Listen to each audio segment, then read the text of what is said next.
How's it going, guys? I'm Sarcastic with the Hyperloops here.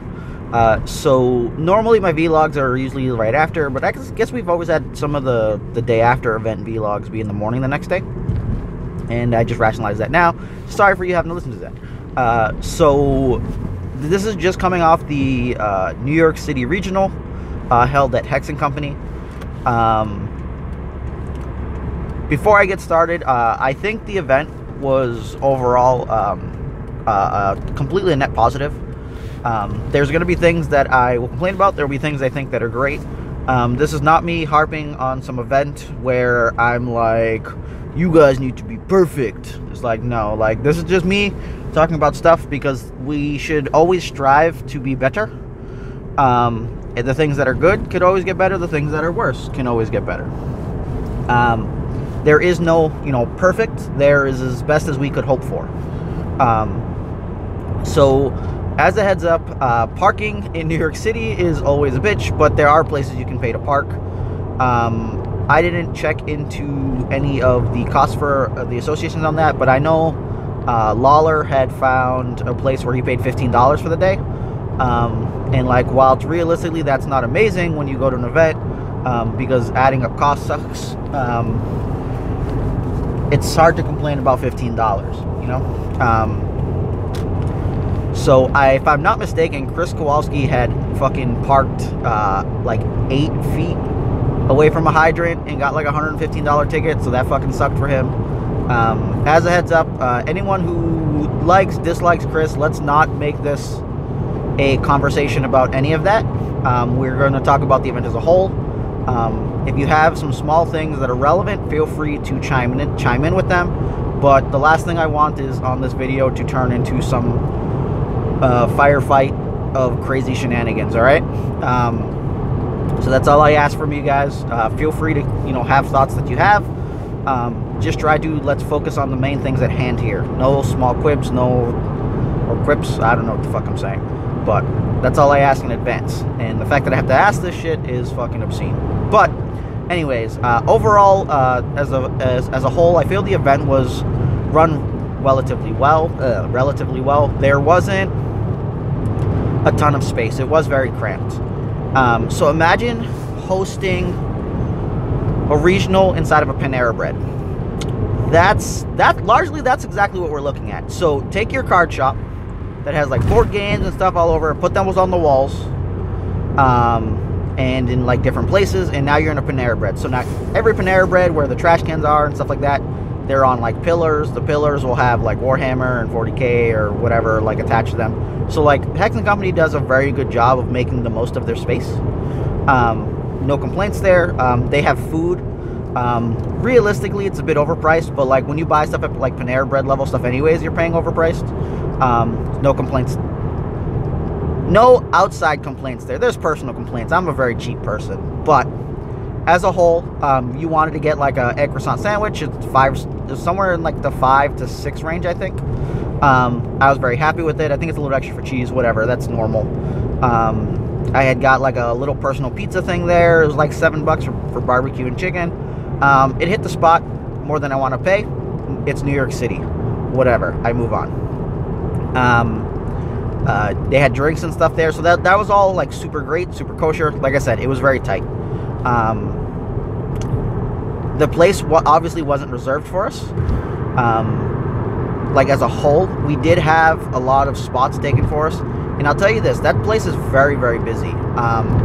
There was like D&D going on. There were like other board games and stuff going on. And we found out, like, as throughout the day, like, we ran into that.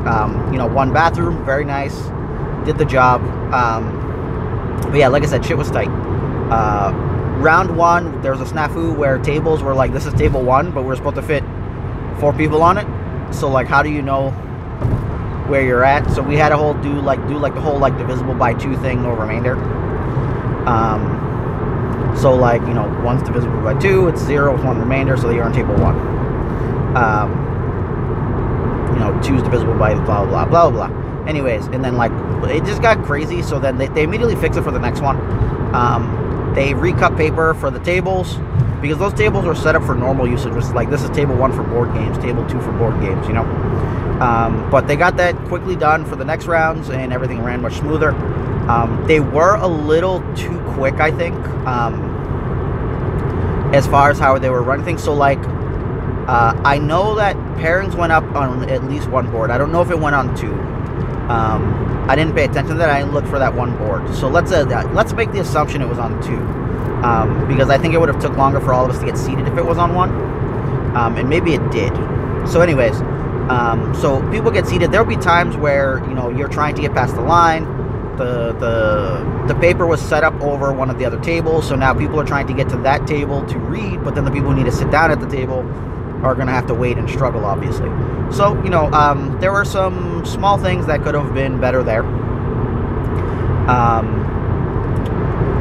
There were times where the timer would start before people were really set up. But now here's the thing. I've gone to a lot of events where people are just like, all right, here's the thing. And it was literally like 3 minutes later, they just start the timer, you know, not saying anything. So it was better than that. He was announcing it to an extent. It's just sometimes it would be like he'd announce it. Someone would say something like someone's in the bathroom. It's like, all right, we'll wait a couple minutes. But then I wouldn't hear a second announcement necessarily for them starting, or it would come out, but it would be like very low key. I was near the top table, so it was a bit easier for me. Someone that would have been further out may have been struggling with that. There was definitely a time where I started around like 2 minutes after I saw most of the other people. Like, our table didn't do it yet because we were like, oh, we're waiting. But it was, no, the round's going to start in 30 seconds. So it was just like, all right. So there's minor struggles there. But like I said, this was definitely new for him. And we're talking about Kowalski running something like that. Now, Dave Caruana was also there.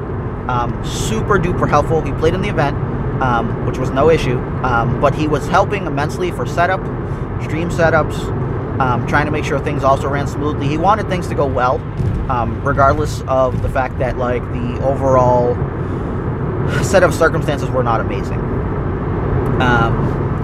So, like, past that, the rounds ran relatively smoothly. We got the top cut great. There were additional prizes given out. Yes, that face I made was because, so they gave some awakening packs, and it's just like, all right, you know, that stuff's gonna rotate. I'm glad they gave something. It could have definitely been more. It's kind of tough to complain, but it was also that we paid, you know, $30 each. So, like, there's a, I don't know, there's a constant struggle there. There's only 38 players, but we're looking at, what, 900 plus another 270? Nope, 240. So 1140 was taken in. The stuff to buy was probably like $200, I think. So we'll call it 900 just for the sake of it. With $900, there definitely could have been, you know, more things that went into it. We kind of just got off to run stuff up on our own, and they took a bunch of money in, and it's like, all right, whatever. But, like, I definitely don't know if the level of service was like $100 an hour worth for, you know, us being there, essentially. But whatever. We live and we live, you know, we move on. But if you guys have complaints, you know, send them to FFG. I don't want to lose regional events, so, like, it's tough because we're, you know, we're limited on people. People to run it, stores that want us there, stores that host stuff in general. They host stuff there, so you know what?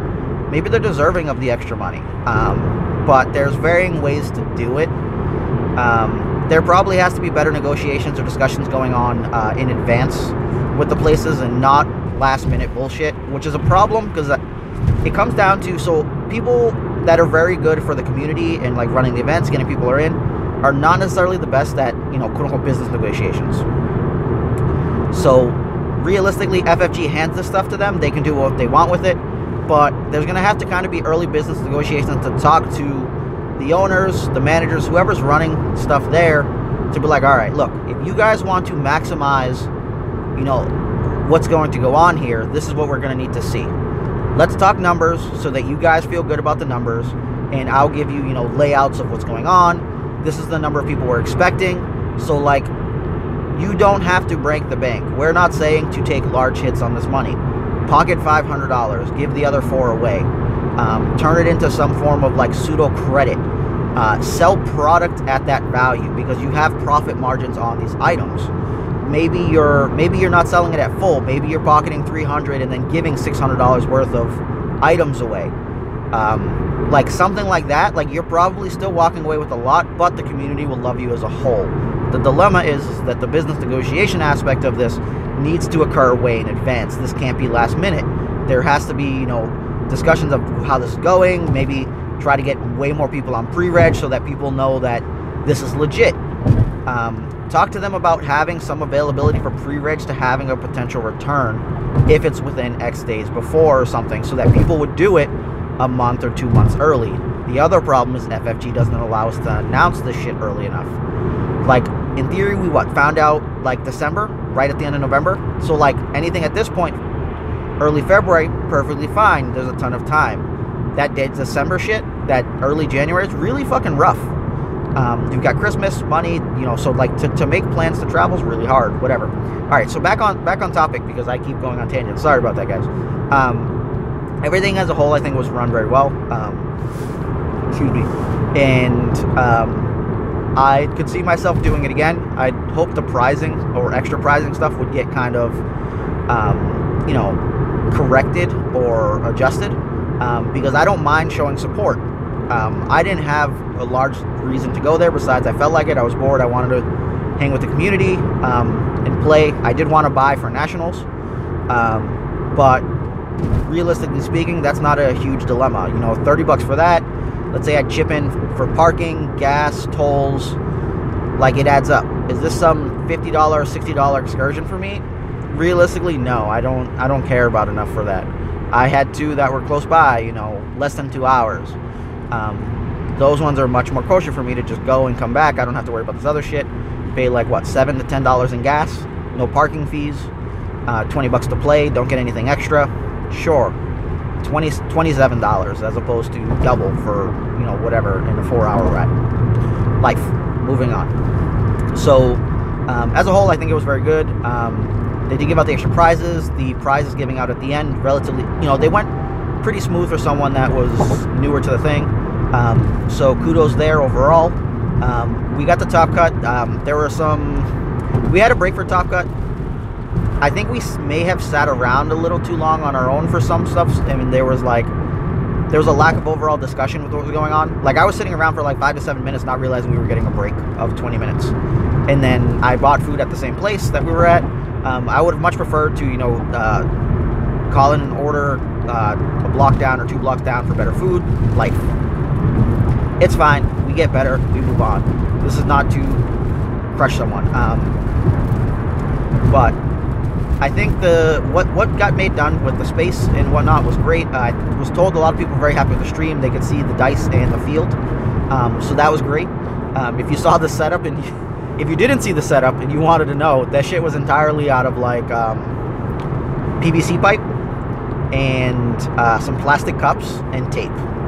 It was fucking glorious. Like, I have a bunch of that stuff at home, so I'm probably going to do it at some point later when I stop being lazy, so that I can get you guys some videos talking about, you know, cards and decks and whatnot, to put out more stuff, because I really do focus on the Patreon content. But that's life. So on to, lane shift. On to the event. So I went 4-2, snuck in at 7th place, got my tiebreakers. I lost in the 2nd and 6th round. There were a lot of good players there. The Northeast really represented from like primarily New Jersey. Top 8 overall, I think, was what, 7 people from that New Jersey card shop. I can never remember it. I think it's Highlander. And pretty much me. Me and Forever Fett, or Paul, from Aerobook Gaming, were in the finals, and we did a split. Overall, I was very happy with the split. I hopefully there isn't any complications coming from the future from it, because we both got to go fucking home. I swear a lot, so sorry if the F word offends you. Let me know, and I'll try to do better with it, but it's part of my regular vocabulary. Sorry. Yes, that makes me a Neanderthal or whatever. I don't care. But yes, I can try to do better. So round 1, I played against Jin Cast Mill, I believe. And so, like, he was milling me, but then, like, did some damage to kill Sienna, and then, like, the problem there was that I was hover tank untapping too much for him. I think I bashed him with it like 4 times, 5 times, to finish him off. They're so not harping on the guy. It's just one thing that like we all got to learn as players. Like if we want to get better, like you guys need to study. Maybe it's just more casual for you. That's perfectly fine. But like if you go in and you're you know aiming, oh I want to get you know top 16. Let's say I don't feel good about my own play skill. I'm just like, all right, well I want to get in the top 16. I want to get this cool spot gloss thing. I don't think I get top 8 or you know this winning stuff.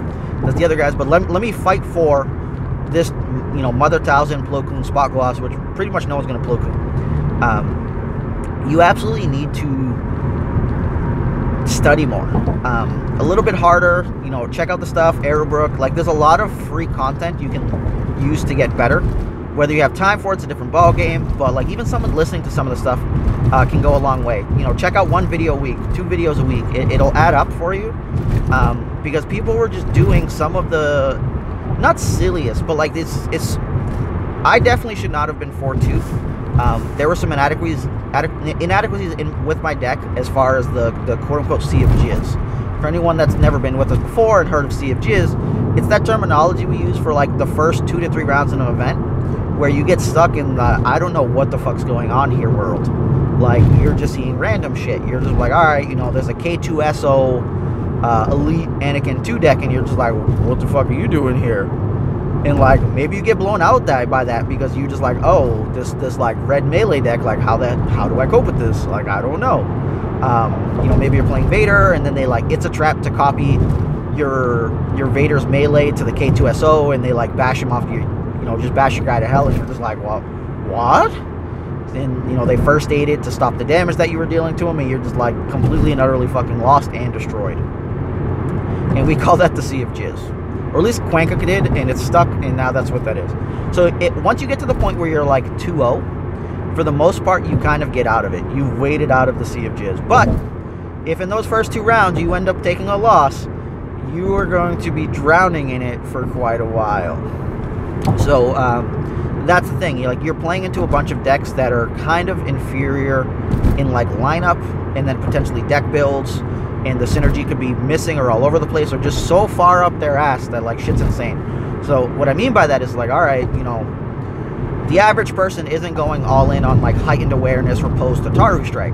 But now, all right, well, I'm playing against this Qui-Gon Yoda deck and all of a sudden it's like, all right, heightened awareness, they Ataru you for like 6 and you're like, what just happened?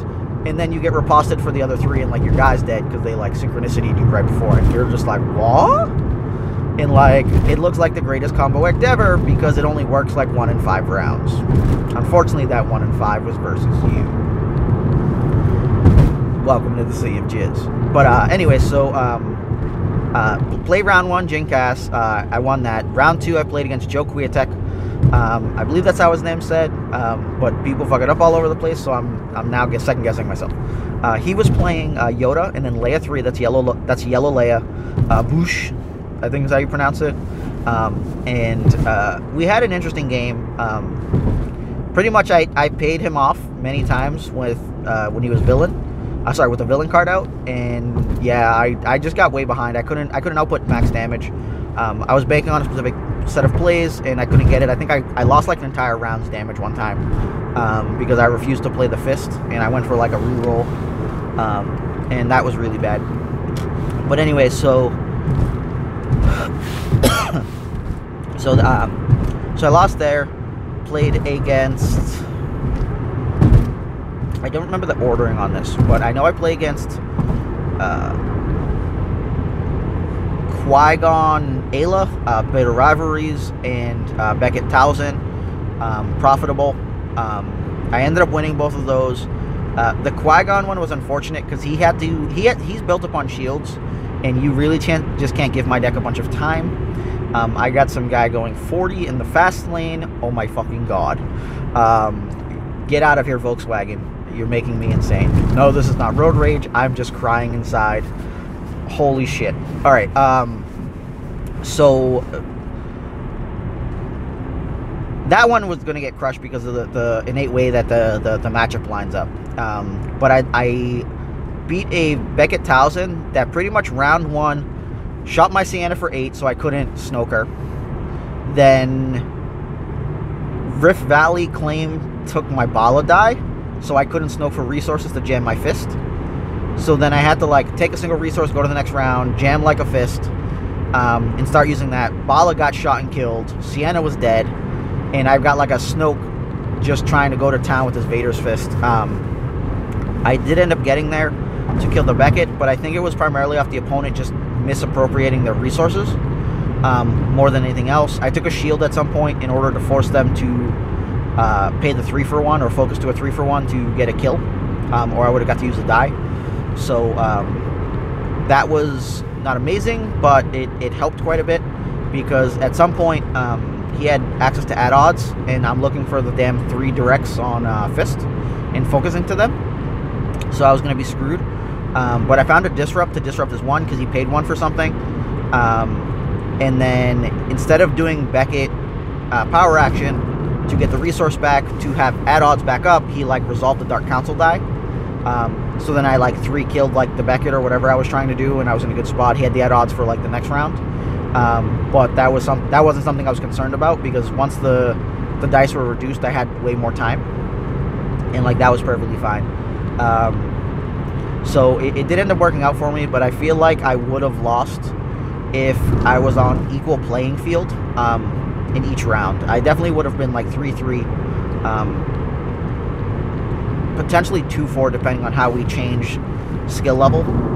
If my skill level was brought down, I'd probably still be 3-3. If we brought the opponent's skill level up, like some of the fights would have actually been fights. And like, this is not me trying to shit on people. Like, I'm just being forthcoming with the actual information. Those people were great people. They were very nice. So I did not mean anything offensive by it. It's just that the level and skill was very different. You could see the number of reps in general people put in. A lot of understanding of the card games. You know, this may be their first card game. But it's more that I'm just letting people know that like, it's not like I was me or my deck were some like amazing juggernaut. I was having to kind of claw and scrape at shit. And overall it wasn't fun. But yeah, so we got through round 4. Round 5, because I lost 1 and 2, 1-1, lost 2, 1-3, 1-4. I think I was back at the good tables at that point. Then I played Zeb Yoda, and very nice guy. He hasty exited an unused feed over to me to stop, I think, like a Snoke 2 indirect. And like there was just all sorts of wrong with that one. He struggled to get an upgrade out, like a feasible one. He started with like a force jump against my deck, and like round 1 force jump really doesn't do anything for you. So there should have been probably more focus on trying to get to his 3-drop so he could get more damage.